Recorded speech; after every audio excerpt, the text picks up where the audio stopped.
Camille Marchand n'avait jamais été du genre à suivre les attentes. À 28 ans, elle enseignait la littérature française dans un lycée parisien réputé, vivait dans un appartement coquet du 11e arrondissement et passait ses fins de semaine entre expositions, cafés et conversations intellectuelles avec ses amis, tous aussi ambitieux et cultivés qu'elle. Son avenir semblait tout tracé. Un poste stable, une ascension vers l'université, peut-être un doctorat et une vie citadine confortable. Pourtant, contre toute attente, Camille prit une décision que personne ne comprit. Lors d'un congé sabbatique qu'elle s'était accordé pour changer d'air, Camille répondit à une annonce modeste pour un poste temporaire dans une petite école rurale de Normandie. Une salle unique, 19 élèves de tous âges, un village que l'on ne trouve même pas sur certaines cartes. Ce qui devait être une pause de quelques mois devint, contre toute logique, une installation permanente. Dans ce village, elle fit la connaissance d'un homme, Émile. 34 ans, épaules larges, mains rugueuses, regard discret. Il travaillait la terre comme l'avaient fait son père et son grand-père avant lui. Émile vivait seul dans une maison de pierre, sans télévision, sans voiture moderne, et semblait se satisfaire d'un quotidien frugal, rythmé par les saisons et le travail manuel. Il parlait peu, mais écoutait avec une attention rare. Et surtout, il ne posait jamais de questions indiscrètes. Ce fut dans ce silence paisible que Camille trouva une forme d'apaisement qu'elle n'avait jamais connue à Paris. Elle commença à aider à la ferme les week-ends, à cuisiner avec lui, à lire le soir près du feu, sans bruit autre que celui du bois qui crépite. Elle sentait que la vie prenait un autre rythme, plus vrai, plus ancré. Ce n'était pas le confort ni la stimulation intellectuelle qui la retenaient ici, mais une présence, une sincérité. Lorsque, au bout de quelques mois, elle annonça à ses proches qu'elle allait épouser Émile, les réactions furent immédiates et brutales. Son frère, banquier à Lyon, éclata de rire au téléphone. Sa meilleure amie la traita de romantique désespérée. Ses anciens collègues parlèrent de crise existentielle. Sa mère, elle, ne dit rien, mais son silence trahissait une honte palpable. Personne ne comprenait pourquoi Camille, brillante, belle, éduquée, choisissait de lier sa vie à celle d'un simple paysan sans ambition. Mais Camille, elle, savait. Ce n'était pas un coup de tête, ce n'était pas une fugue. C'était un choix profond. Une intuition qui résistait à toutes les moqueries, à toutes les inquiétudes. Elle voyait en Émile une vérité que les autres ne voulaient pas percevoir. Un homme qui ne prétendait pas, qui ne cherchait ni admiration ni pouvoir. Un homme que le monde ignorait parce qu'il refusait de se conformer à ses codes. Elle se souvenait encore du soir où il l'avait demandé en mariage. Pas de genoux à terre, pas d'anneaux scintillants, pas de promesses pompeuses. Juste une phrase murmurée pendant qu'ils ramassèrent des pommes. « Si tu veux rester ici pour de bon, je construirai une chambre pour deux. » Et dans ce peu de mots, Camille avait entendu toute la tendresse, toute la stabilité qu'elle n'avait jamais trouvée ailleurs. Elle accepta, sans robe de créateur, sans liste de mariage, sans cérémonie grandiose. Juste eux deux, un maire un peu gêné, quelques enfants de l'école comme témoins. Un choix que beaucoup jugèrent insensé, mais qu'elle assuma avec une sérénité déroutante. Camille n'était pas naïve. Elle savait que la vie avec Émile ne serait pas simple, que les matins commenceraient tôt, que les factures s'accumuleraient parfois, que les doutes surgiraient sûrement. Mais elle avait vu quelque chose en lui, quelque chose de dense, de secret, d'indomptable. Et ce secret, même si elle ne le comprenait pas encore, la fascinait. Le matin du mariage, le ciel était couvert et une fine bruine s'étendait sur les collines normandes, donnant au paysage une douceur feutrée. Camille ajustait elle-même sa robe blanche en lin, cousue par une voisine du village, devant le vieux miroir de la chambre qu'elle partageait désormais avec Émile. Aucun coiffeur parisien, aucun maquilleur professionnel, aucune demoiselle d'honneur en robe assortie. Elle avait simplement tressé ses cheveux elle-même et souriait en silence devant son reflet, sans doute plus sereine qu'elle ne l'avait jamais été. Pourtant, au fond de son regard, une ombre trahissait l'absence. Sa famille ne viendrait pas. La cérémonie civile eut lieu à 11 heures, dans la petite mairie aux murs jaunis par les années. Il n'y avait pas 50 invités. Quelques habitants du village, les enfants de l'école où Camille enseignait, des collègues enseignants des communes voisines et 3 agriculteurs qui connaissaient Émile depuis toujours. Pas un seul visage venu de Paris. Les bancs restèrent à moitié vides et les conversations se faisaient à voix basse, comme si l'événement dérangeait. La rumeur avait déjà couru dans les environs. La jeune institutrice venue de la capitale, brillante, raffinée, un peu mystérieuse, allait épouser Émile le solitaire, celui qu'on voyait rarement en dehors de son champ, qui refusait les fêtes, les réunions, les invitations. Le village tout entier avait réagi avec étonnement, certains avec amusement, d'autres avec un mélange de suspicion et de pitié. On chuchotait « Pourquoi elle? Pourquoi lui? Qu'est-ce qu'elle pouvait bien lui trouver ?» Le maire, un homme aux gestes lents et à la voix tremblante, lisait les articles de loi avec un respect presque solennel. Camille et Émile se tenèrent la main, immobiles, presque impassibles. Lorsque vint le moment de l'échange des vœux, ils se contentèrent de se regarder longuement. Il n'y eut ni discours, ni larmes, ni musique. Juste un silence enveloppant, entrecoupé par les murmures de quelques enfants impatients. À la sortie de la mairie, les applaudissements furent timides. Une pluie fine recommença à tomber, forçant les invités à ouvrir maladroitement leurs parapluies. Camille et Émile marchèrent côte à côte sous la bruine, saluant les villageois avec un sourire calme. Quelques photos furent prises par une collègue avec un vieil appareil argentique. Mais il n'y aurait pas d'album de mariage reluisant, pas de publication sur les réseaux sociaux. Le repas fut servi dans la grange voisine, décoré de guirlandes de tissus et de pots de fleurs sauvages, cueillis le matin même. Pas de traiteur, pas de champagne millésimé, pas de menu gastronomique. Une longue table en bois, nappée de toiles rustiques, accueillait des plats simples préparés par les femmes du village. Quiches, gratins, tartes aux pommes, cidre local. L'ambiance était sobre, presque austère, mais sincère. Camille observait les visages autour d'elle. Certains étaient souriants, d'autres perplexes. On parlait d'elle, souvent à voix basse, parfois avec une ironie à peine dissimulée. Elle savait que son histoire avait dépassé les frontières du village. Une photo d'elle, prise lors d'une sortie scolaire avec les enfants, avait été postée sur un forum en ligne. Le titre était provocateur. Une prof de Paris abandonne tout pour un paysan normand. Les commentaires fusaient. Certains la traitaient de folle, d'autres de romantique inconsciente. Une minorité applaudissait son courage, mais la majorité tournait son choix en dérision. Ce qui aurait pu être un événement intime était devenu une anecdote virale. Des captures d'écran circulaient. Les gens spéculaient sur ses motivations. On évoquait une crise existentielle, un burn-out, une fugue émotionnelle. Quelques blogueurs reprenèrent l'histoire, la transformant en fable moderne, La Belle et le Fermier. Camille, au lieu d'être humiliée, trouvait dans cette exposition une étrange confirmation. Elle n'avait jamais cherché à provoquer ou à impressionner. Elle avait juste suivi une intuition que personne ne comprenait. Le soir, lorsque les invités commencèrent à partir, Camille resta seule quelques instants à l'extérieur de la grange. Elle regardait le ciel devenu clair, les champs humides, la brume qui s'étendait doucement sur les terres. Elle se sentait détachée, presque étrangère à ce monde qui jugeait tout par les apparences. Le vent frais lui rappelait que la vie ici serait rude, sans doute bien différente de celle qu'elle avait quittée.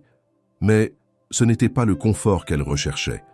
Elle retrouva Émile assis dans la cuisine de leur maison, en train de peler des pommes de terre pour le lendemain. Il ne parlait pas, comme à son habitude, mais lorsqu'il la vit entrer, il lui adressa un regard qu'elle comprit sans effort. Aucun mot n'était nécessaire. Dans cette simplicité, elle trouvait un sens profond, presque ancien, que la ville lui avait toujours refusé. Les jours suivants, les échos du mariage se firent plus bruyants encore. Des articles, des posts moqueurs, des messages de connaissances lui parvenaient. On lui demandait si elle allait vraiment rester là-bas, si elle avait perdu la tête, si elle se rendait compte de ce qu'elle abandonnait. Camille répondait peu. Elle effaçait certains messages, ignorait d'autres.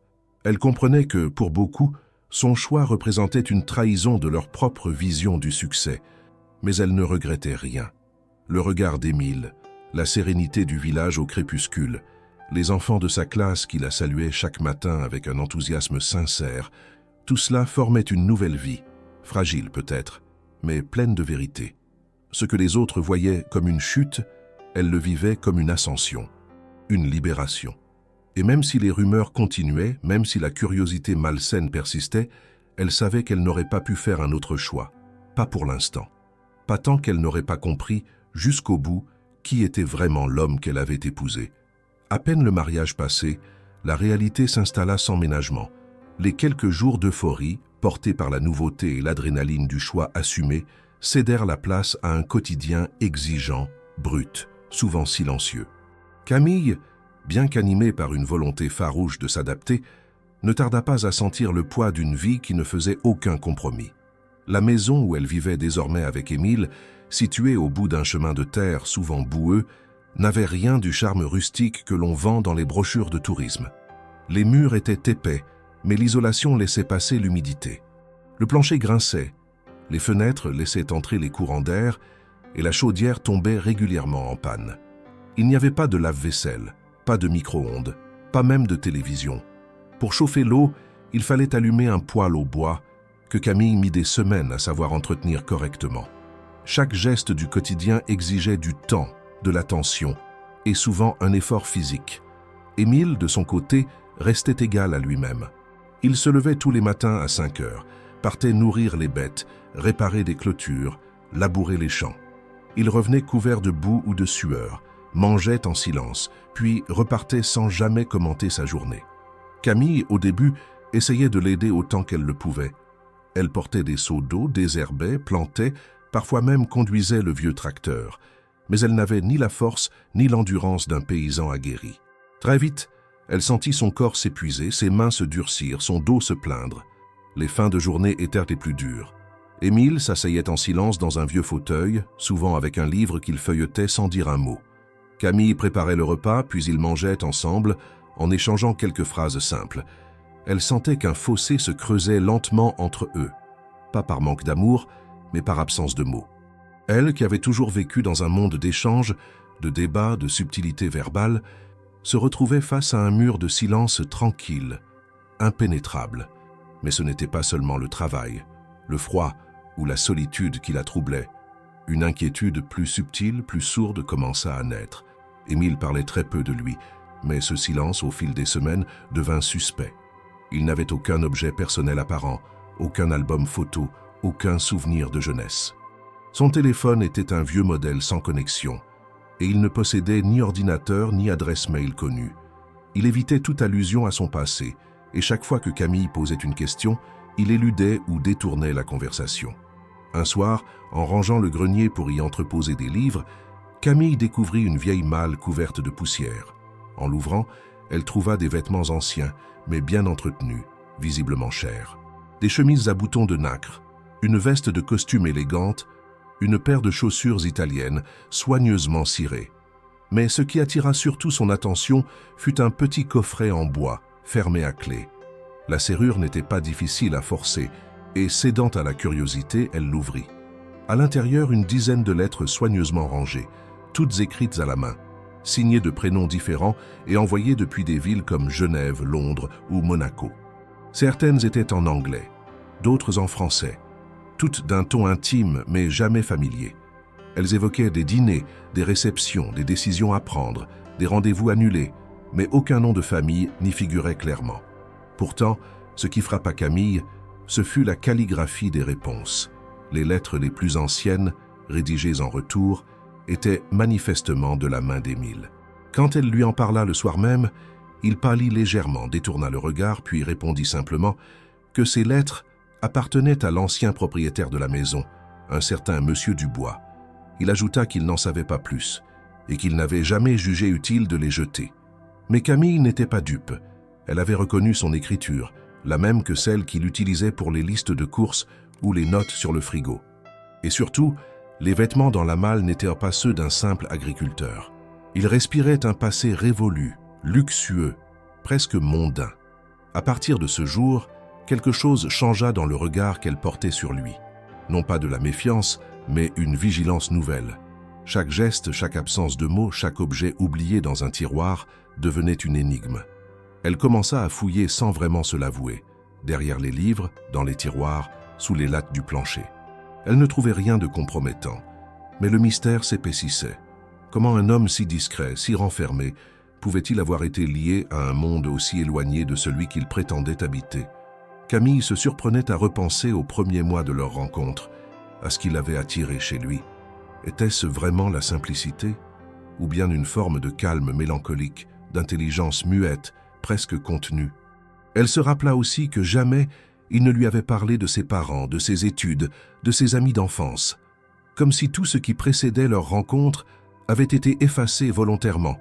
Le climat humide n'arrangeait rien.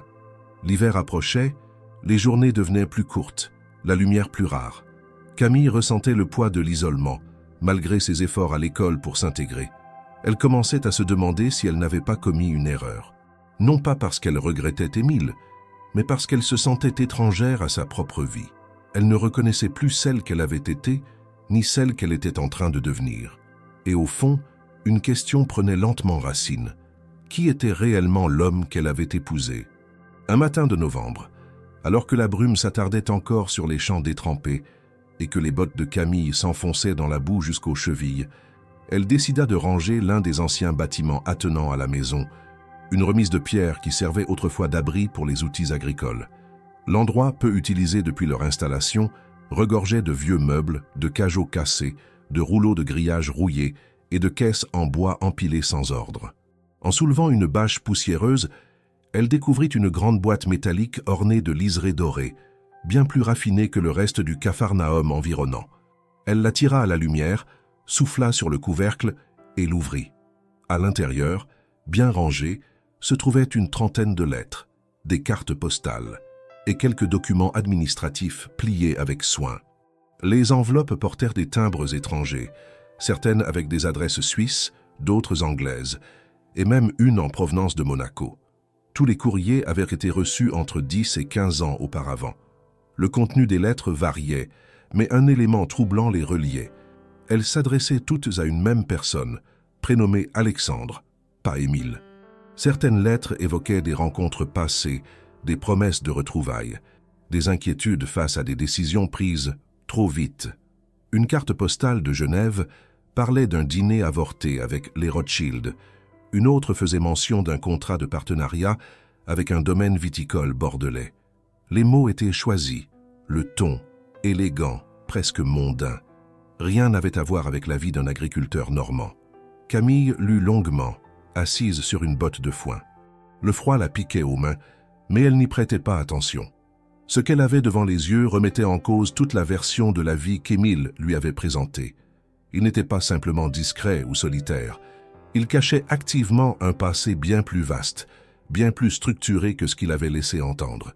Elle reconnut à nouveau l'écriture de certaines réponses, calme, assurée, toujours signée d'un simple « A » ou « Alex ». C'était la même écriture que sur les notes qu'il laissait parfois dans la cuisine, la même main qui notait les jours de marché ou la date de la tonte des moutons. Le soir venu, elle attendit qu'il revienne des champs. Elle avait préparé un repas simple, soupe aux légumes, pain, fromage. Ils mangèrent en silence, comme à l'habitude. Puis elle sortit la boîte, la posa doucement sur la table et le regarda. Il resta figé quelques secondes, puis leva les yeux vers elle. Il ne demanda pas comment elle l'avait trouvée. Il ne tenta pas de nier. Il se contenta de dire que cela ne changeait rien, que tout cela appartenait à un autre temps, à une autre personne. Mais Camille n'était plus encline à accepter les silences. Elle voulait des réponses. Pourquoi mentir? Pourquoi fuir? Qui était Alexandre? Pourquoi avoir effacé cette vie avec autant d'acharnement? Émile se leva, referma la boîte, la rangea dans un coin de la pièce et dit simplement que cela ne valait pas la peine de remuer le passé. Son ton était ferme, pas agressif, mais clos, comme une porte que l'on verrouille de l'intérieur. Les jours suivants furent tendus. Camille se leva plus tôt, partit travailler sans attendre qu'il rentre des champs et prolongea ses heures à l'école. Elle évitait la maison, fuyait les regards, même ceux des enfants qu'elle adorait. Elle sentait que quelque chose s'était brisé, non pas dans l'amour qu'elle portait à Émile, mais dans la confiance qu'elle avait placée en lui. Il n'était pas l'homme simple qu'elle croyait avoir choisi. Il n'était pas seulement discret ou peu bavard. Il était un homme qui avait délibérément coupé tous les ponts avec son passé.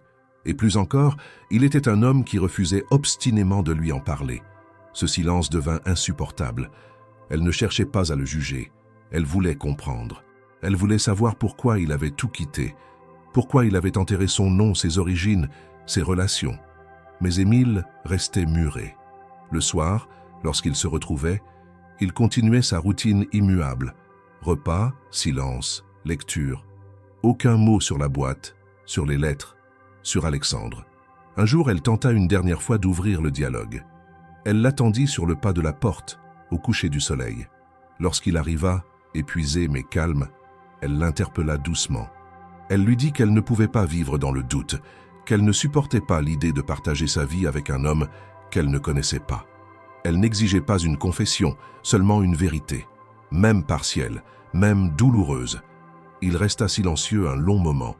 Puis, avec une lenteur calculée, il répondit que certains noms ne méritaient pas d'être prononcés, qu'il y avait des histoires qui n'étaient pas les siennes, même s'il les avait vécues.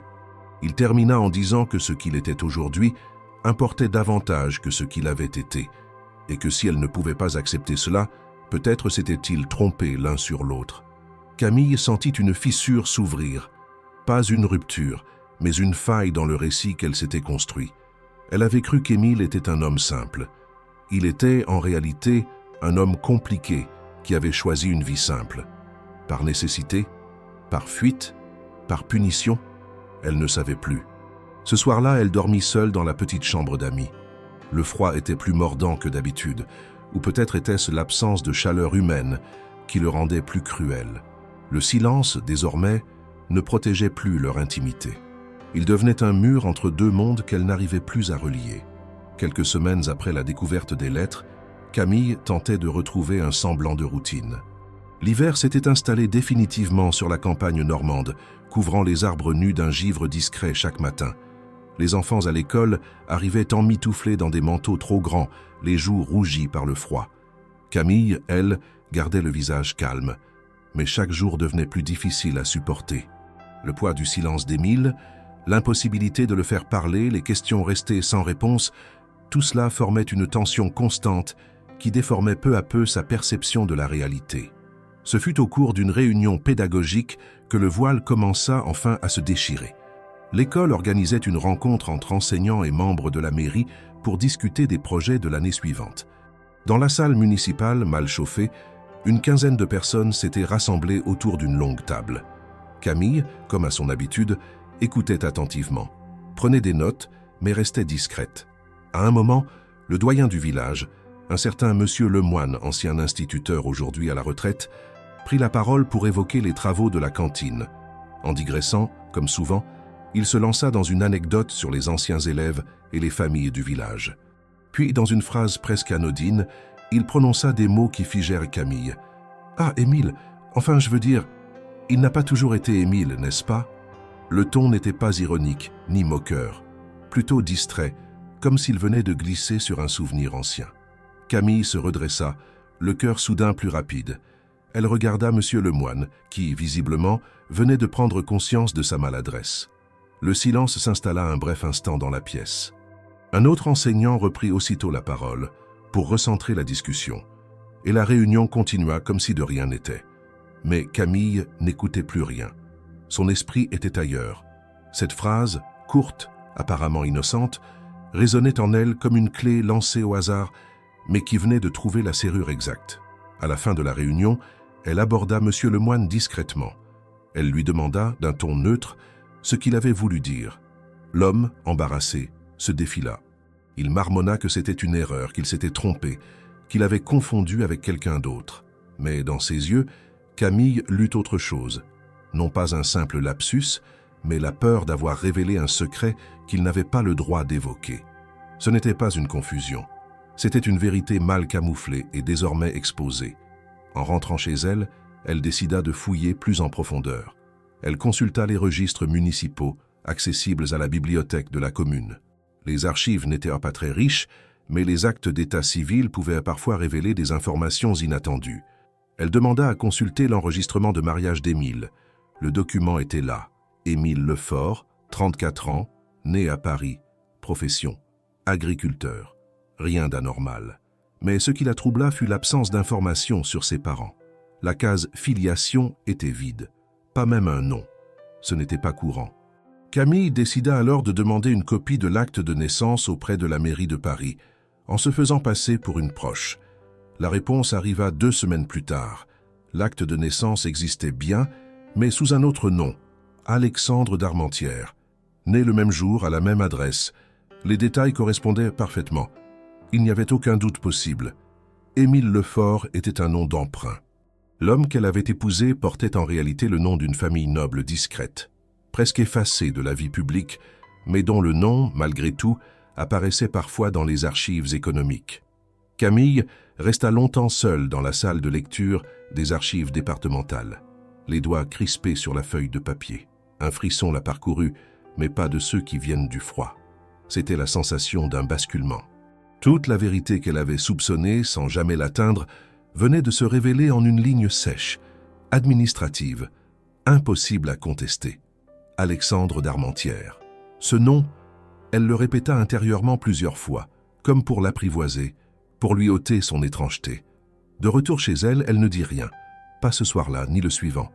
Elle observa simplement Émile, ses gestes, sa manière d'éviter son regard, son refus instinctif de toute conversation trop longue. Elle comprenait désormais que chaque silence, chaque esquive, chaque réponse évasive n'était pas le fruit du hasard, mais d'une stratégie patiemment construite pour protéger une identité abandonnée. Ce n'était pas un oubli, c'était une disparition volontaire. Mais pourquoi? Pourquoi fuir un nom aussi lourd de sens? Pourquoi s'enterrer dans un village oublié, vivre une vie rude, presque anonyme, quand on vient d'un monde où le nom seul peut ouvrir toutes les portes? Camille ne pouvait plus accepter l'ignorance. Il fallait qu'il parle. Il fallait qu'il lui explique non seulement qui il était, mais aussi pourquoi il avait choisi de devenir quelqu'un d'autre. Le surlendemain, elle déposa l'acte de naissance sur la table de la cuisine face à lui. Émile la regarda longuement. Il ne sembla ni surpris ni en colère, seulement las. Il s'assit, prit le document dans ses mains, le relut, puis le posa avec lenteur. Il n'y eut pas d'éclat de voix, pas de révélation dramatique.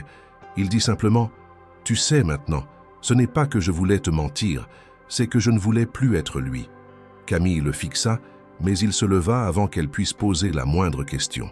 Il sortit, ferma la porte derrière lui et partit sans un mot de plus. Ce soir-là, elle ne dormit pas. Elle savait que la digue venait de se fissurer. La vérité, enfin, allait devoir sortir. Il n'y avait plus de retour en arrière possible. Ce fut un matin gris et froid de décembre. Le silence du village était à peine troublé par les cris lointains d'un coq et le ronronnement discret d'un tracteur sur la route. Camille, comme chaque jour, s'apprêtait à partir pour l'école. Elle avait déjà noué son écharpe et enfilé ses gants quand elle aperçut par la fenêtre un véhicule qui n'avait rien à faire là. Une berline noire, longue, lustrée, immatriculée à l'étranger. Elle s'immobilisa. La voiture avança lentement sur le chemin boueux qui menait à la ferme, ses pneus s'enfonçant dans la terre détrempée. Ce n'était pas une visite banale. Elle observa, figée, tandis que le véhicule s'arrêta juste devant la maison. Un homme en descendit. Grand, élégant, le manteau parfaitement ajusté, des gants de cuir, des chaussures brillantes malgré la boue. Il jeta un bref coup d'œil autour de lui, puis frappa à la porte avec une assurance tranquille. Camille, restée derrière le rideau, hésita. Avant qu'elle ne fasse un mouvement, Émile descendit rapidement l'escalier et ouvrit la porte. Aucun mot ne parvint jusqu'à elle, mais elle vit tout. Le regard d'Émile se durcit. L'homme parla à voix basse, sans tenter d'entrer. Il tenait un objet dans la main, une enveloppe épaisse, blanche, qu'il tendit lentement. Émile refusa d'abord de la prendre. Il tourna les talons pour rentrer, mais l'homme insista. Un bref échange de mots suivit, trop discret pour être entendu. Finalement, Émile saisit l'enveloppe avec brusquerie, jeta un regard en direction de la fenêtre, comme s'il avait senti la présence de Camille, puis referma la porte sans un mot. L'homme resta dehors quelques secondes, puis retourna à sa voiture et repartit aussi lentement qu'il était venu. Camille, le cœur battant, descendit immédiatement. Émile se tenait debout dans le salon, l'enveloppe toujours à la main. Il semblait ailleurs, figé dans une tension inhabituelle. Elle s'approcha, mais il recula légèrement. Lorsqu'elle demanda qui c'était, il répondit seulement que ce n'était rien d'important, un mensonge évident. Elle insista. Il leva les yeux, fatigué, et dit qu'il devait réfléchir seul. Puis, sans ajouter un mot, il monta dans la chambre, ferma la porte à clé et ne ressortit pas de toute la journée. Camille se rendit à l'école, mais son esprit restait ailleurs. Les enfants lui parlaient, mais leur voix paraissait lointaine. Elle revoyait la scène en boucle, analysait chaque geste, chaque expression. Le visiteur n'était pas un inconnu. Il connaissait Émile, et Émile le connaissait. Ce n'était pas une rencontre fortuite, c'était un rappel, un fragment de ce passé qu'il s'obstinait à lui cacher, venu frapper à la porte avec toute la force de ce qu'il avait voulu enterrer. Le soir, lorsqu'elle rentra, la maison était vide. La porte était fermée à clé, mais la voiture d'Émile n'était plus là. Le lit n'avait pas été défait, la cheminée éteinte, et une assiette propre reposait sur l'évier. Aucun mot, aucune explication. L'enveloppe, elle aussi, avait disparu. Camille passa la nuit à attendre. Les heures s'étiraient, rythmées seulement par le tic-tac de la vieille horloge du salon. À minuit, elle tenta d'appeler son portable, mais il était éteint. Elle marcha dans la maison, chercha un indice, une note, quelque chose. Rien. Le lendemain, elle prévint l'école qu'elle ne viendrait pas. Elle passa la journée à appeler les rares contacts qu'ils avaient en commun, mais personne ne savait rien. Elle interrogea même les commerçants du village, mais aucun ne l'avait vue. Elle erra dans les environs, s'enfonçant dans les sentiers boueux, appelant son nom à voix haute. En vain. 2 jours passèrent. 2 jours de silence total. Aucune nouvelle. Aucune trace. Émile avait disparu. Camille, oscillant entre l'inquiétude et la colère, réalisa alors à quel point elle ne connaissait pas cet homme. Elle ne savait pas où il pouvait aller, à qui il pouvait parler, quelles étaient ses attaches, ses refuges. Elle vivait avec un étranger et cette vérité désormais ne pouvait plus être ignorée. Quand il revint, c'était au 3e soir. La lumière de la cuisine était encore allumée et elle s'était endormie sur la table, la tête posée sur ses bras. Le bruit de la porte la réveilla. Il entra, couvert de boue, les traits tirés, les yeux cernés. Il ne dit rien d'abord. Il s'assit, comme s'il n'avait jamais été absent. Camille ne bougea pas, le regardait fixement.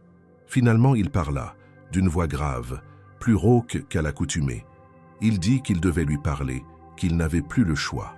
Il savait que le silence avait atteint ses limites. Elle ne répondit pas. Elle attendait. Émile raconta alors qu'il avait reçu une visite inattendue d'un homme de son ancienne vie, un associé de son oncle, resté dans les affaires familiales. Il venait lui transmettre une information urgente. Quelque chose s'était produit à Paris, dans les cercles économiques dont il avait fui les réseaux. Camille écoutait, en silence. Émile, ou plutôt Alexandre, hésitait encore sur les détails. Il lui promit de tout lui dire, mais pas ce soir. Il était trop fatigué, trop accablé. Elle vit qu'il tremblait légèrement. Ce soir-là, elle ne dormit pas. Lui non plus. Ils restèrent dans la même pièce, mais à distance. La tension était devenue matière. Quelque chose d'irréversible venait de se produire. La vérité, jusque-là dissimulée dans les interstices d'une vie rurale choisie, venait de s'imposer avec la brutalité d'un retour du réel. Le passé, lui, ne se contentait pas d'attendre. Il venait frapper à la porte. Il entrait. 3 jours passèrent après le retour d'Émile, et bien que sa présence fût physique, Camille sentait que son esprit restait ailleurs. Il se levait tôt comme à son habitude, s'occupait de la ferme, préparait les repas, mais ne disait presque rien. Elle respectait ce silence apparent car elle comprenait qu'il ne s'agissait plus de simple discrétion, mais d'un combat intérieur. Il l'avait promis, il parlerait. Et lorsque le 4e soir arriva, il tint parole. Il s'était installé dans la petite pièce à l'arrière de la maison, celle que Camille utilisait parfois comme bureau. Une lampe à pétrole diffusait une lumière chaude sur les murs. Émile s'était assis face à elle, les coudes appuyés sur la table, les mains jointes. Il semblait peser chaque mot avant même de commencer à parler. Camille, de son côté, ne le quittait pas des yeux, le cœur battant, avec une lenteur douloureuse. Ce moment, elle l'attendait depuis des semaines, peut-être depuis le jour où elle avait dit « oui ». Il commença par un nom, d'Armentières. Elle l'avait découvert, mais l'entendre prononcer de sa bouche lui donna un poids nouveau. Alexandre d'Armentières, fils unique de Charles d'Armentières et d'Hélène de Serres. Une famille ancienne, installée depuis plusieurs générations entre Bordeaux et Paris. Discrète, mais immensément riche. Le domaine d'Armentières possédait plusieurs exploitations viticoles, un portefeuille industriel diversifié et des parts dans des entreprises cotées. Mais surtout, elle cultivait l'art du secret. Jamais de scandale, jamais de médias. Tout était géré avec précision, élégance, silence. Émile, ou Alexandre, poursuivit. Il avait grandi dans le luxe, éduqué dans les meilleures écoles, formé à reprendre les affaires de la famille. Dès l'adolescence, il savait qu'il ne serait pas libre. Il décrivit une jeunesse faite de dîners officiels, de voyages en avion privé, de costumes sur mesure. Mais derrière la façade, il y avait une pression immense, un poids de responsabilité qu'on ne lui avait jamais demandé s'il souhaitait porter. Il n'y avait pas de place pour l'erreur, pour l'hésitation, encore moins pour le doute. À l'âge de 28 ans, son père mourut brutalement d'un infarctus. Alexandre dut prendre la relève. Il géra les affaires avec discipline, s'entoura des anciens associés de son père, et pendant un temps tout sembla fonctionner. Mais peu à peu, il découvrit l'envers du décor. Des entreprises liées au groupe d'Armentières étaient impliquées dans des rachats agressifs de terres agricoles. De petites exploitations étaient absorbées, puis revendues, parfois démantelées, uniquement pour maximiser les profits. Des familles entières perdèrent leurs terres, souvent celles qu'elles cultivaient depuis des générations. Il parla de chiffres, de dossiers, de rapports confidentiels. Chaque ligne qu'il lisait le dégoûtait un peu plus. Il se rendit compte qu'une partie importante de la fortune familiale reposait sur la destruction silencieuse du monde agricole français. Et plus il cherchait à s'en éloigner, plus ses associés, ses oncles, ses conseillers tentèrent de le maintenir en place. Il lui expliquait que c'était normal, que tous les grands groupes procédaient ainsi, que la morale n'avait pas sa place dans les affaires. Mais lui ne parvenait plus à dormir. Il ne mangeait plus. Il regardait les visages dans les conseils d'administration et ne voyait que cynisme et calcul. Un jour, il prit une décision radicale. Il rassembla ses affaires les plus personnelles, vida ses comptes, vendit discrètement ce qu'il possédait en son nom propre et disparut. Il coupa tout contact, changea de nom, effaça ses traces. Il trouva une vieille propriété familiale laissée à l'abandon en Normandie, l'acheta sous une nouvelle identité et décida d'y vivre simplement, comme un ouvrier de la terre. Il ne voulait plus appartenir à ce monde de domination. Il ne voulait plus être un Darmentière. Pendant 5 ans, il ne parla à personne de son passé. Il travailla la terre avec acharnement, comme pour se punir, mais aussi pour se reconnecter à quelque chose de vrai. Et lorsqu'il rencontra Camille, il fut d'abord tenté de fuir à nouveau. Mais elle, avec sa sensibilité, son intelligence, sa franchise, bouleversa cet équilibre qu'il croyait avoir trouvé. Il comprit qu'il ne pouvait plus continuer à mentir, même par omission. Il savait qu'un jour, elle découvrirait. Et ce jour était venu. Il ne s'attarda pas sur ses émotions. Il décrivait les faits avec rigueur, presque comme s'il faisait un rapport. Mais Camille voyait dans ses yeux la fatigue d'un homme qui portait une culpabilité immense. Il n'avait pas fui pour échapper à des poursuites judiciaires, ni pour se cacher d'un scandale. Il avait fui parce qu'il ne supportait plus d'être complice, même indirectement, d'un système qui broyait les plus faibles. Lorsqu'il termina, Camille resta longtemps silencieuse. Elle regardait l'homme qu'elle avait épousé avec un mélange de compassion et de trouble. Elle comprenait désormais d'où venait ce regard parfois si lointain, cette retenue permanente, ce refus de toute photographie, de toute célébration. Il avait choisi une existence nue, débarrassée des faux semblants, mais son passé continuait à peser sur chacun de ses gestes. Ce soir-là, elle ne posa pas de questions supplémentaires. Elle le remercia simplement d'avoir parlé. Pour la première fois depuis des semaines, ils dormirent ensemble dans le même lit. Et même si les réponses avaient été données, Camille sentait que l'histoire n'était pas finie. Le passé, aussi bien enterré soit-il, avait de nouveau retrouvé leurs portes. Et tôt ou tard, il exigerait bien plus qu'un aveu. Le lendemain du récit d'Émile, Camille se leva tôt, bien avant que le jour perce à travers les volets en bois. Elle resta un long moment assise au bord du lit, les pieds nus posés sur le parquet froid, les mains jointes comme pour retenir les fragments de la nuit qui venait de passer. Ce qu'elle savait maintenant transformait tout. Non seulement son mari n'était pas celui qu'il prétendait être, mais il portait un nom synonyme de richesse et d'influence, un nom que beaucoup auraient brandi comme un trophée et qu'il avait volontairement enterré dans la terre normande. Elle respectait sa décision, mais cela ne signifiait pas que le monde autour d'eux en ferait de même. Elle ne tarda pas à découvrir à quel point les choses pouvaient se compliquer. 2 jours plus tard, elle reçut un appel inattendu de sa mère. Cela faisait des semaines qu'elle ne s'était pas parlé depuis le mariage en fait. La voix au téléphone était glaciale, distante, mais précise. Sa mère voulait la voir, en personne. Elle disait avoir des informations à confirmer. Camille sentit immédiatement que quelque chose avait filtré. L'histoire qu'Émile avait tenté d'enfouir s'était frayé un chemin jusqu'aux oreilles de ceux qu'il voulait le plus éviter. Elle se rendit à Paris. Le voyage en train fut long, pesant, ponctué de souvenirs qui affluaient sans prévenir. En arrivant, elle retrouva ses anciens repères, les rues familières, les cafés, les panneaux publicitaires, les visages pressés. Mais tout lui semblait plus étriqué. comme si la ville avait rétréci depuis qu'elle en était partie. Sa mère l'attendait dans le salon d'un appartement chic, un verre de vin à la main. À peine Camille eut-elle posé son sac que la première question tomba. « Tu sais qui il est, ton mari ?»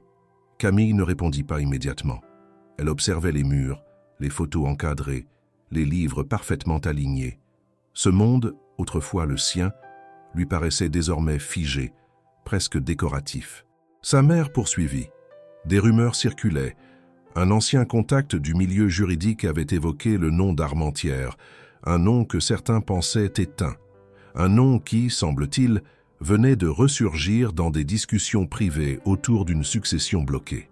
Camille comprit alors que le visiteur mystérieux n'avait pas été le seul à s'intéresser au retour d'Émile. L'affaire prenait une autre ampleur. Ce que sa mère voulait, très clairement, c'était qu'elle convainque son mari de revenir dans son monde. Pas forcément pour reprendre le contrôle des affaires, mais au moins pour officialiser sa présence, débloquer les processus légaux, clarifier les choses devant les autorités. Il s'agissait, disait-elle, de pragmatisme, de responsabilité, d'héritage. Camille, abasourdie par la froideur de cette approche, tenta d'expliquer ce qu'Émile avait vécu, ce qu'il ressentait, pourquoi il avait renoncé à tout cela. Mais sa mère ne comprenait pas. Ou plutôt, elle refusait de comprendre. Pour elle, on ne fuyait pas sa naissance. On ne rejetait pas une lignée, surtout quand elle représentait pouvoir et sécurité. De retour en Normandie, Camille trouva Émile dans les champs.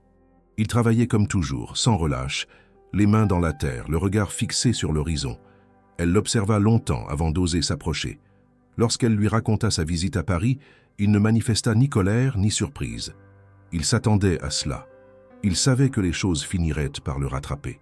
Mais ce qu'il refusa catégoriquement, ce fut l'idée même d'un retour. Pour lui, revenir, c'était cautionner, c'était valider un système qu'il avait appris à haïr. Il avait fait un choix, et il comptait s'y tenir. Camille tenta de raisonner, d'ouvrir une discussion sur les nuances possibles. Elle lui dit que refuser d'agir n'effaçait pas le mal causé, que peut-être, en reprenant la parole dans son ancien monde, il pouvait réparer une partie du tort. Mais Émile se referma. Il dit qu'il n'avait pas fui pour ensuite négocier. Il avait fui pour être un autre. Son rejet fut total, absolu, définitif. Cette fermeté choqua Camille. Elle comprenait son rejet du luxe, du pouvoir, de la corruption, mais elle ne comprenait pas ce refus catégorique de toute implication, même symbolique. Elle avait cru voir en lui un homme libre. Elle découvrait un homme blessé, en guerre contre une identité qu'il rejetait avec une violence sourde. Les jours suivants furent tendus. Camille sentait la distance s'installer. Elle continuait d'enseigner, de vivre dans cette maison froide, d'accompagner les gestes du quotidien, mais quelque chose s'était brisé. Non pas leur amour, mais leur vision commune de l'avenir. Elle voulait construire. Lui, il voulait rester figé. Elle voulait guérir. Lui, il voulait oublier. Et cela, elle ne savait pas si elle pourrait l'accepter. Une nuit, elle se leva et regarda longuement l'homme endormi à ses côtés. Il semblait paisible, presque serein. Mais dans cette paix, il y avait une rigidité qui l'effrayait. Elle l'aimait profondément, mais elle comprenait désormais que l'amour seul ne suffirait peut-être pas. Le passé d'Émile n'était plus un secret, c'était un choix. Et ce choix, s'il ne changeait pas, risquait d'engloutir tout ce qu'ils avaient tenté de bâtir ensemble. Les tensions accumulées depuis les révélations successives avaient installé entre Camille et Émile une atmosphère dense, faite de silences prolongés et de regards évités. Chaque mot échangé semblait calibré, chaque geste mesuré. Et pourtant, la vie continuait autour d'eux, imperturbable. Les animaux réclamaient leurs soins, les enfants attendaient leur institutrice. Le froid s'infiltrait par les fenêtres mal calfeutrées. Camille, bien qu'ébranlée, refusait de céder à la paralysie. Si Émile ne voulait pas parler davantage, alors elle trouverait seule les réponses qu'il lui refusait encore. Elle commença à chercher, méthodiquement, dans les archives accessibles en ligne, les bases de données économiques, les articles anciens de presse spécialisée. Il n'était pas difficile de trouver des traces du nom d'Armentières. La famille figurait dans divers classements discrets des grandes fortunes françaises, souvent mentionnée pour ses investissements dans les domaines viticoles et le financement de projets industriels liés à l'agroalimentaire.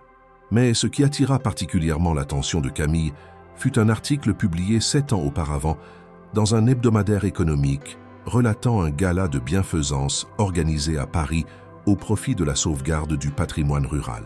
Elle reconnut Émile immédiatement sur la photo. Plus jeune, les cheveux plus courts, vêtu d'un smoking noir parfaitement ajusté, un verre de champagne à la main. Il souriait, mais ce sourire n'avait rien à voir avec celui qu'elle connaissait aujourd'hui. C'était un sourire maîtrisé, public, dépourvu de chaleur. Le texte accompagnant la photo évoquait Alexandre d'Armentières comme l'un des jeunes héritiers les plus prometteurs du secteur agro-industriel, fraîchement nommé au conseil d'administration du groupe familial après le décès soudain de son père. L'article insistait sur sa discrétion et son efficacité, saluant son esprit d'analyse, son calme en affaires, sa capacité à redonner de l'élan à une structure vieillissante. On parlait de lui comme d'un futur grand nom de l'économie française. Puis plus rien. Camille approfondit ses recherches. D'autres articles apparaissaient, tous concentrés sur une période d'environ 18 mois, durant laquelle Alexandre semblait omniprésent dans les cercles économiques de Paris. Ensuite, le silence. Plus aucune trace dans les médias, plus aucune mention dans les publications officielles des entreprises liées à la famille. Une disparition aussi soudaine qu'inexpliquée. Elle finit par contacter, sous un faux nom, une journaliste économique qu'elle avait connue lors de ses années à Paris. Elle prétendait faire des recherches sur la dynastie d'Armentières, dans le cadre d'un projet pédagogique. La journaliste, bien que prudente, confirma que l'absence d'Alexandre avait fait jaser à l'époque, même si aucun scandale officiel n'avait éclaté. Elle évoqua des rumeurs persistantes, tensions internes, désaccords avec certains actionnaires, et surtout un retrait volontaire à la suite d'une réunion houleuse où Alexandre aurait menacé de démissionner publiquement en dénonçant les pratiques opaques du groupe. Mais rien ne fut jamais publié. La famille, experte en gestion de réputation, avait tout étouffé. Cette conversation fit basculer la compréhension de Camille. Il ne s'agissait pas simplement d'un homme fatigué d'un monde de privilèges. Émile, ou plutôt Alexandre, avait été au cœur d'un système qu'il avait tenté de modifier, puis fui quand il s'était rendu compte qu'il ne pourrait pas le changer sans s'y brûler. Il n'était pas seulement coupable d'avoir gardé un secret, il portait en lui la déchirure d'un héritier qui avait refusé de devenir bourreau, quitte à tout perdre. Camille ressentit une forme de vertige. Elle se souvenait de leurs premières semaines ensemble, de sa fascination pour son calme, de cette impression qu'il portait en lui, un poids invisible. Elle avait cru qu'il s'agissait de blessures personnelles, d'un passé amoureux douloureux, peut-être de deuil ancien. Elle n'avait jamais imaginé que ce calme cachait une guerre intérieure entre devoir, honte et idéal. En rentrant chez elle ce soir-là, elle trouva Émile dans la remise, en train de réparer une charnière rouillée. Elle s'approcha sans mot dire, s'agenouilla à côté de lui et lui tendit l'article qu'elle avait imprimé. Il le prit sans surprise, le lut en silence, puis le reposa. Il ne demanda pas comment elle l'avait trouvé. Il ne nia rien. Il dit simplement que ce sourire-là ne lui manquait pas. Camille le regarda longuement. Elle ne ressentait plus ni colère ni trahison. Elle ressentait une immense compassion. Cet homme, que tant de gens auraient envié, avait préféré disparaître plutôt que de participer à une mécanique destructrice. Il avait renoncé à l'admiration, à la richesse, au confort, non pas par faiblesse, mais par refus de devenir ce que d'autres attendaient de lui. Elle comprit alors qu'Émile n'avait jamais été un mensonge. Il était une réponse, une tentative de réconciliation avec une conscience qu'Alexandre n'avait pas su apaiser autrement. Mais en fuyant sans expliquer, il avait condamné leur relation à une défiance qu'il aurait pu éviter. Il ne restait plus à présent qu'à décider. Allait-il rester enfermé dans les blessures du passé ou allait-il, ensemble, affronter les conséquences de ses choix et en faire quelque chose de nouveau? La révélation avait posé ses fondations, mais Camille sentait que les murs de cette vérité n'étaient pas encore construits. Ce qu'elle savait désormais n'était que la surface visible d'une histoire bien plus vaste, bien plus douloureuse, et si elle voulait avancer, elle devait exiger ce que jusqu'à présent elle avait toujours espéré recevoir sans le demander, toute la vérité, sans compromis, sans détour. Ce soir-là, elle prépara 2 verres d'eau, s'assit en face d'Émile et lui demanda de tout raconter, pas en fragments, pas à demi-mot. Tout depuis le début, jusqu'à ce moment précis où il se regardait à la lueur tremblante d'une vieille lampe posée sur la table. Émile ne protesta pas. Il resta silencieux quelques secondes, puis commença. Il raconta comment, À la mort de son père, il s'était vu confier les clés d'un empire bâti sur des décennies de relations, d'alliances et d'opérations financières savamment orchestrées. Le groupe d'Armentières, bien que discret, contrôlait une série d'entreprises actives dans des domaines variés: viniculture, logistique, agrochimie, transport maritime et surtout la gestion de terres agricoles. Officiellement, il s'agissait d'acquisition de domaines à faible rentabilité pour les moderniser. Officieusement, c'était tout autre chose. Il avait découvert l'étendue réelle des pratiques quelques mois après sa prise de fonction. Des exploitations rurales entières étaient ciblées, rachetées à bas prix par l'intermédiaire de sociétés écrans, souvent après que leur rentabilité ait été volontairement sapée par des manœuvres de marché ou des pressions indirectes. Ces terres étaient ensuite revendues à prix fort ou transformées en zones de culture intensive pour maximiser le rendement sans tenir compte de la durabilité ni de la détresse des familles expropriées.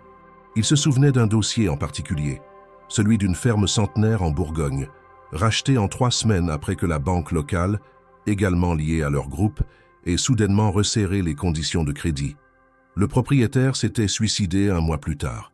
Ce fut le choc.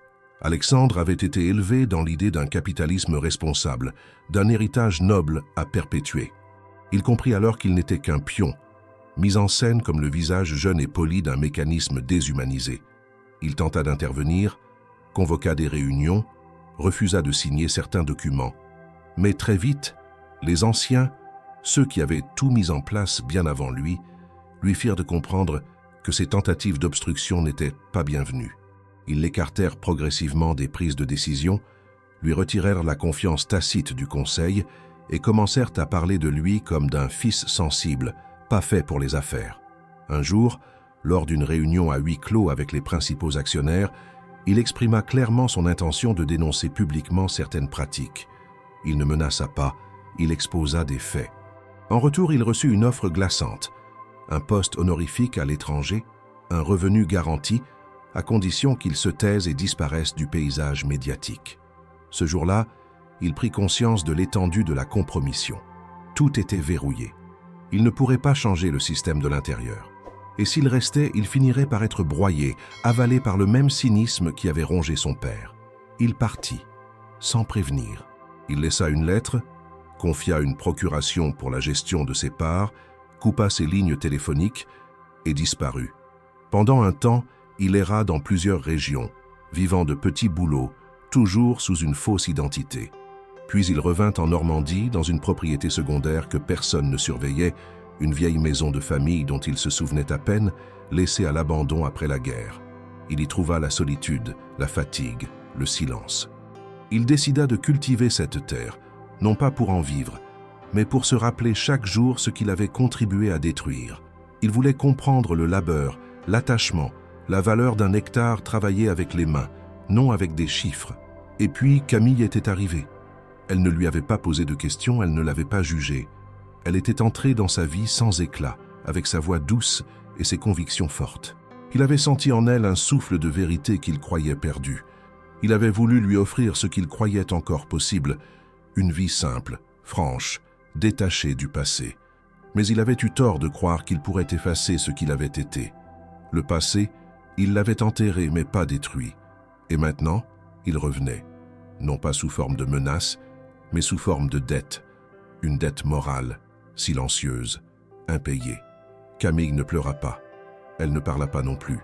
Elle le laissa finir, absorbant chaque mot, chaque silence. Elle comprenait enfin. Ce n'était pas la peur qui avait poussé Alexandre à fuir. C'était la honte, non pas celle d'un acte personnel, mais celle d'un héritage qu'il n'avait pas choisi et dont il ne savait pas comment se libérer sans devenir complice. Elle sentit un respect immense pour cet homme, mais aussi une urgence. Il ne suffisait plus de fuir. Il fallait agir, parce que maintenant elle savait, et elle ne pourrait plus prétendre l'ignorer, parce que parfois réparer demandait bien plus de courage que renoncer. Le crépuscule s'étendait sur les collines normandes lorsque les premières nouvelles arrivèrent. Un coup de téléphone discret au milieu de la nuit réveilla Émile. Il s'était levé, fit les quelques pas jusqu'au vieux combiné posé sur un meuble en chêne. Camille entendit la voix de l'homme à l'autre bout du fil, ferme, calme, presque mécanique. Il lui demanda d'un ton mesuré de se rendre à Paris rapidement, afin de régler une situation urgente et confidentielle. Aucun détail n'était donné. Il s'agissait de l'impératif, point final. Ce message réveilla en Émile une tension ancienne. Il jeta un regard à Camille, silencieux puis raccrocha. Le poids de ses épaules sembla s'alourdir, parce que cette fois, fuir ne serait plus une option. Le lendemain matin, ils prirent la route ensemble. Le silence habituel régnait dans la voiture. Émile conduisait, les yeux fixés droit devant lui, tandis que Camille regardait défiler les paysages monotones, les champs endormis, les haies découpées par la lumière rasante du matin. Elle se demandait ce qu'ils allaient retrouver à Paris et si cette destination pourrait marquer la fin ou le début d'un véritable changement. Ils roulèrent jusqu'à la gare, prirent le train, la rumeur attendue des grandes gares, les annonces aux haut-parleurs, les inconnus pressés, tout ce qu'Émile avait volontairement abandonné pour se perdre dans l'anonymat de la vie rurale. Aujourd'hui, il y retournait non comme héritier invisible, mais comme confrontation de son passé. À Paris, l'accueil fut moins flamboyant que ce qu'il aurait pu imaginer autrefois. Il n'y avait pas de tapis rouge, pas de limousine, pas de réunion mondaine. Il entra dans un immeuble de bureaux cossu, vitré mais sans ostentation. Il fut dirigé vers un bureau discret, au dernier étage. Là, attendaient deux hommes élégants. L'un afficha un regard déterminé, l'autre un visage froid. Le premier se leva en le voyant entrer et dit « Monsieur d'Armentières, merci d'être venu ». Le sourire d'Émile se figea. Il répondit plus bas « Émile est là. Qu'on ne s'y trompe pas ». Une phrase lourde de sens. Parce qu'il ne s'agissait pas simplement de négociations familiales, mais d'un retour dans l'arène qu'il avait fui depuis longtemps. Les hommes expliquèrent que la situation était catastrophique. Le groupe d'Armentières était confronté à une série de procès et d'enquêtes pour pratiques douteuses dans plusieurs exploitations agricoles. Des plaignants se mobilisaient, des représentants syndicaux s'agitaient, des journalistes fouillaient. Et le nom d'Armentières revenait encore, comme ombre menaçante. Ils avaient besoin de lui, non pas pour reprendre les rênes, mais pour débloquer la situation. Ils savaient qu'il détenait toujours une clé, une signature, et surtout une réputation intacte auprès de certains milieux. Il fallait qu'il endosse ce rôle, qu'il joue le visage propre d'un groupe en crise. Le prix était colossal, non seulement financier, mais moral. Émile sentit la colère monter. Il comprit que sa fuite n'avait pas suffi à effacer les liens. Il n'avait pas seulement quitté un nom, il avait quitté une responsabilité. Mais aujourd'hui, cette responsabilité le rattrapait. Et la revanche ne lui suffisait pas. Il réalisa que, pour la première fois, il ne pourrait plus décider seul. Camille, assise à ses côtés, prit sa main. Il la sentit. Il comprit qu'elle serait partie prenante, parce qu'il ne reviendrait pas seul. Ils refusèrent ensemble la proposition. Pas par impulsion, mais après un silence de plusieurs minutes. Les hommes les fixaient, incrédules. « Vous comprenez que cela pourrait tout changer », dit l'un d'eux. « Non », répondit Émile calmement. « Cela ne changera rien. Si nous ne pouvons pas agir selon nos valeurs, nous ne jouerons pas le jeu. » Ce fut un moment de bascule. Le visage des deux interlocuteurs se durcit. Le sourire qu'ils offraient n'était plus charme, mais menace. Émile sentit qu'il avait franchi un point de non-retour. Mais c'était ce qu'il voulait. Avec Camille, il sortit de l'immeuble, pas triomphalement mais libéré. Ils quittèrent Paris le jour même. La discussion sur le quai de la gare fut brève. « Nous n'avons pas choisi la facilité », dit Camille. « Non », répondit Émile, « mais nous avons choisi la vérité. » Ils prirent le train puis la route et retrouvèrent la maison en Normandie tard dans la nuit. La campagne semblait les accueillir comme un refuge retrouvé, mais quelque chose avait changé. Le regard de l'un avait mûri, celui de l'autre s'était affermi. Les semaines suivantes furent consacrées à la refondation. Émile contacta d'anciens agriculteurs, proposa de l'aide, créa un plan modeste de rénovation des terres voisines abandonnées. Camille organisa à l'école un projet d'éducation sur l'origine des produits agricoles, l'impact économique, la durabilité. Ensemble, ils devinrent acteurs d'un changement concret, modeste, mais durable. Leur histoire, autrefois jugée par la ville comme aberration, prenait maintenant une autre forme, pas celle d'un retrait, mais d'un engagement. La transformation ne fut pas instantanée. Certains villageois demeuraient sceptiques. La famille de Camille restait distante. Le groupe d'Armentières avait lancé une campagne de pression subtile, mais l'essentiel était acquis. Émile et Camille ne renonceraient plus à ce qu'ils étaient devenus. et l'amour épuré de la honte et de l'illusion devint un instrument de cohérence et de force. Ils avaient affronté ensemble le passé, et ce qu'ils allaient faire désormais n'était pas la revanche, mais la réparation et la reconstruction. L'année avait tourné sans éclat, mais avec intensité. Depuis leur décision de ne pas céder aux appels insistants du groupe d'Armentières, Émile et Camille avaient réorienté leur vie vers une forme d'action concrète, éloignée des sphères de pouvoir, mais engagée dans une logique de transformation réelle. Cependant, l'ampleur des répercussions provoquées par leur refus commençait à dépasser les limites de leur village normand. Les noms oubliés, les dossiers confidentiels, les photos anciennes ressortaient dans les cercles fermés de Paris. La réapparition d'Émile dans les affaires familiales, même pour dire non, avait suffi à relancer l'attention médiatique et juridique autour de l'empire d'Armentières.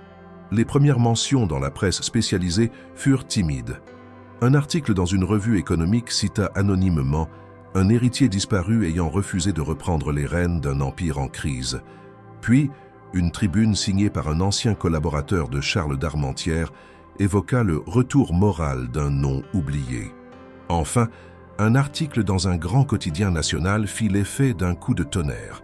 Le journaliste, visiblement bien informé, révéla qu'Alexandre d'Armentières vivait sous une autre identité dans le nord de la France, loin des conseils d'administration et des grandes propriétés viticoles. Le papier, écrit avec précision mais sans sensationnalisme, concluait par une interrogation ouverte. Que ferait-il maintenant? Les réactions furent immédiates. Certains dénonçaient son abandon, d'autres saluaient son intégrité. Des collectifs d'agriculteurs commencèrent à s'y intéresser, des ONG écologiques aussi. Camille, en lisant l'article, sut que l'anonymat qu'ils avaient si durement construit venait de voler en éclats. Mais au lieu de fuir, elle encouragea Émile à utiliser cette lumière nouvelle comme levier. Non pour revenir dans le jeu économique, mais pour imposer une autre règle. Le moment n'était plus à l'effacement. Il fallait agir publiquement et orienter les conséquences de son histoire vers un avenir utile. Ils prirent donc une décision inattendue. Retourner à Paris, non pas pour se fondre à nouveau dans les cercles fermés de la haute société, mais pour y présenter un projet précis, structuré, sans appel. Émile reprit officiellement son nom de naissance, non pour le glorifier, mais pour en assumer la responsabilité. Il annonça la vente de ses parts encore actives dans le groupe d'Armentières. Les sommes générées furent immédiatement transférées vers un fonds indépendant destiné à financer des coopératives agricoles durables, à protéger des terres menacées et à aider les jeunes agriculteurs à s'installer. Le choc fut total. Le geste, inattendu, fit basculer la perception publique. D'héritier fuyant, il devenait acteur de réparation. La conférence de presse, tenue dans un centre culturel modeste du 13e arrondissement, attira des journalistes économiques, quelques figures syndicales et plusieurs anciens employés du groupe. Émile parla peu, comme toujours, mais ses mots furent clairs. Il expliqua que sa fuite n'était pas une lâcheté mais un refus éthique, que son silence n'était pas indifférence, mais protection, et que maintenant, il utilisait ce qu'il possédait encore pour rendre ce qui avait été pris. Il cita Camille comme l'élément déclencheur de cette nouvelle étape. Il déclara qu'elle lui avait offert un regard que lui-même ne portait plus sur le monde. Un regard sans illusion, mais pas sans espoir. La réaction du public fut immédiate. Les réseaux sociaux, les plateaux de débat, les pages d'opinion s'emparèrent du récit. Certains virent en lui un traître à sa classe, d'autres un exemple rare de lucidité et de courage. Mais ce qui marqua le plus, ce fut la réaction des habitants de son propre village. Ceux qui, au départ, l'avaient regardé avec méfiance, commencèrent à changer de ton. Des voisins vinrent proposer de l'aide pour les récoltes. Des parents d'élèves offrirent leur soutien à Camille dans ses initiatives pédagogiques. Le couple, désormais exposé, ne cherchait ni la gloire ni la réhabilitation. Il construisait une cohérence. Ce retour à Paris, même bref, fut également une épreuve. Émile croisa d'anciens associés, des membres de sa famille éloignés, des visages qu'il pensait ne plus jamais revoir. Certains tendirent la main, d'autres détournèrent le regard, mais rien de cela n'avait d'importance. Il n'était plus dans la quête d'acceptation. Il n'avait plus besoin d'approbation. Il avait reconstruit son nom à travers ses actes, et ce nom, désormais, ne servait plus un empire, mais une cause. Camille fut également mise en lumière. Longtemps moquée pour avoir épousé un inconnu, longtemps perçue comme une femme ayant gâché son avenir, elle devint symbole d'une fidélité lucide. On la vit dans des interviews, posée, simple, refusant toujours les exagérations. Elle expliquait qu'elle n'avait rien deviné, qu'elle n'avait pas perçu le poids du passé d'Émile à leur rencontre, mais qu'elle avait senti en lui une force particulière, non pas celle des grands discours, mais celle de la cohérence entre les actes et les convictions. Ce retour dans la haute société ne fut pas une réintégration, ce fut une subversion. Émile et Camille n'avaient pas accepté de rentrer dans les codes. Ils les avaient utilisés pour en dénoncer les failles. Ils ne venaient pas réclamer, ils venaient transformer. La presse, déconcertée, tenta de construire des récits héroïques, de romantiser à outrance. Mais le couple resta sur sa ligne. Clarté, humilité, action. Lorsque le cycle médiatique se calma, ils retournèrent en Normandie. Leur maison était la même, leurs outils aussi. Mais leur réalité avait changé. Ils avaient prouvé que l'on pouvait parfois faire de l'héritage une ressource, non pour accumuler, mais pour redistribuer. Et que même les noms les plus chargés pouvaient servir à réparer ce qu'ils avaient un jour détruit. 5 ans.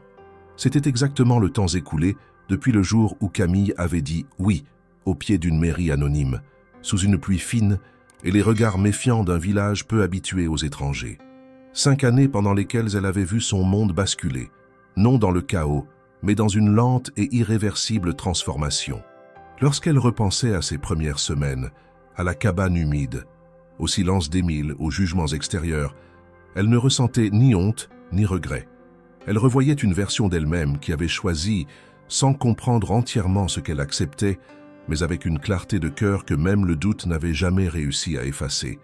Ils vivaient désormais dans un équilibre qu'ils avaient eux-mêmes façonné, sans l'imposer à personne, sans l'exposer inutilement.